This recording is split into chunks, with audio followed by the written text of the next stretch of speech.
Hi, this is Blaine of Construction Fence Rentals. This is my first blog. I'm Blaine. That's what my shirt says. That's what my sign says. Here's your sign.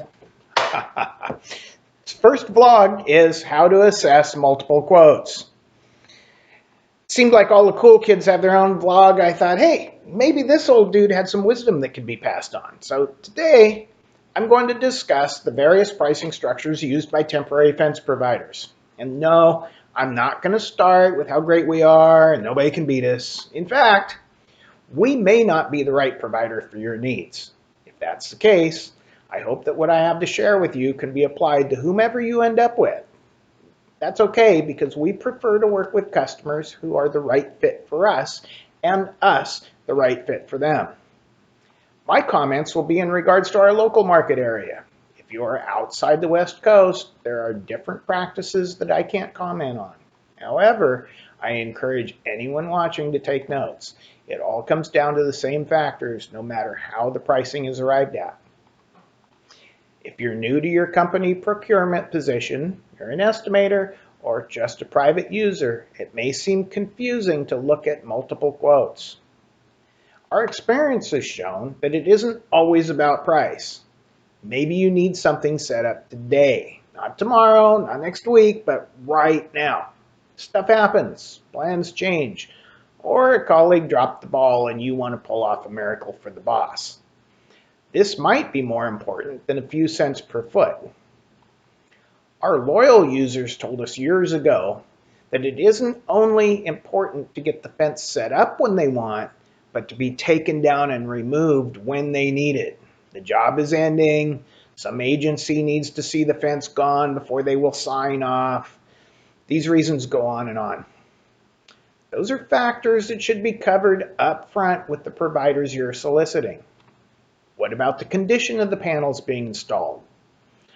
Do they look worn, bent, rusted, or just not what your project deserves? I know there are providers still renting panels manufactured in the 60s. Try this. Anytime you're out in the field, notice projects with temp fence. Then make note of what the fence looks like. If you do much of this, it won't take long to realize who cares enough to make a good impression and who doesn't care. We weed out the junk and only rent clean, straight panels. Because we weed out the damaged panels, our service does cost a bit more than those still using those 50-year-old panels. Now let's look at those quotes. You will usually see a cost per foot along with another rate for the period of time it is needed. Then there are renewal rates if the rental goes beyond the original rental period. Some providers charge to do the installation and another charge to make the removal.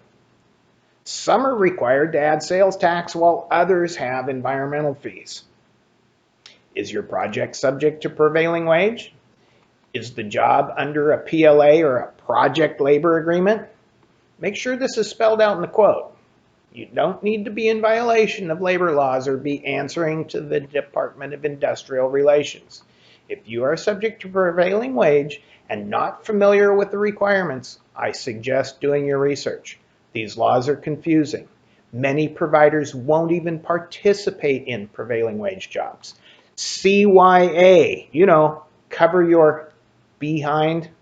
Make sure you're in compliance. Is privacy fabric required? Will it be rented or purchased? What is the installation charge? So, is it confusing to compare apples to apples with all these variables? Now, obviously, the place to start is to add up all the charges that are listed. This will narrow your choices significantly. We've found brokers who just take your order, then call one of us local guys to actually do the job. Maybe they make it so convenient that cost doesn't matter.